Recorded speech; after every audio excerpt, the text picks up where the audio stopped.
Quelques-uns pourraient penser qu'après tout ce qu'il avait souffert, Josaphat resterait maintenant fidèle pour le reste de ses jours. Mais il est triste de le dire. Après sa grande victoire mentionnée dans le 2 Chroniques 22-3, 22-25, Josaphat recommença à compter sur sa propre sagesse. Et il contracta encore une alliance avec le fils d'Achab cette fois. N'est-il pas triste que Josaphat fit une telle faute après toutes les amères expériences passées? Il y en a beaucoup comme lui, même aujourd'hui. Ils tombent dans le même péché encore, et chaque fois, ils disent que jamais ils ne recommenceront.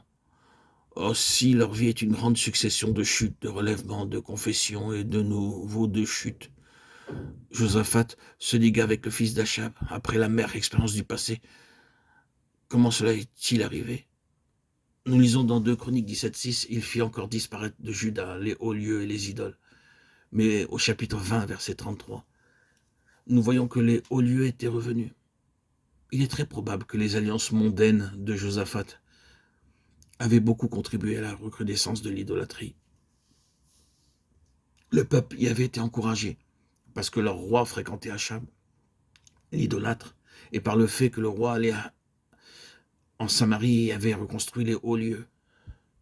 Dans toute l'Asie, nous pouvons voir des temples, des mosquées sur les hauts lieux. Les catholiques romains aussi aiment construire des monastères, des couvents, des sanctuaires sur les hauts lieux. Des foules de gens vont vers ces hauts lieux en pèlerinage et font des vœux qui les aideront dans leurs difficultés. Par exemple, ceux qui sont sans enfants croient qu'en allant dans ces lieux et en faisant des vœux, leurs vœux seront exaucés.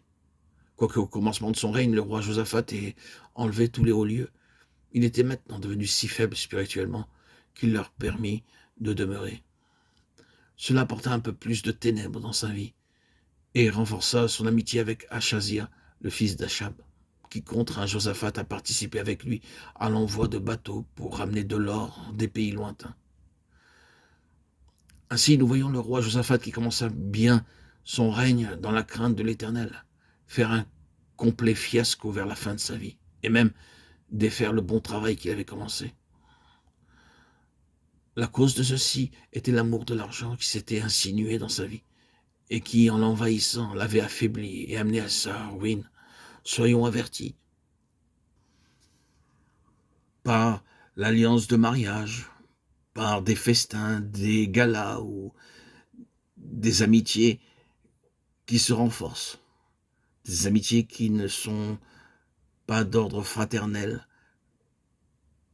des amitiés qui sont mixtes, si l'on peut dire, avec des personnes qui ne connaissent pas Dieu.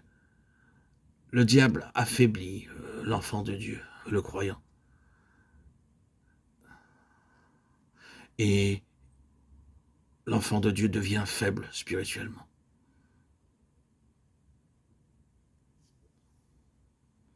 Toutefois, toutes les fois que nous désobéissons à Dieu, que nous ne sommes pas fidèles à sa parole, nous ne fonctionnons plus correctement comme avant et nous nous comportons comme des sots. Soyons attentifs pour discerner les rencontres que nous faisons,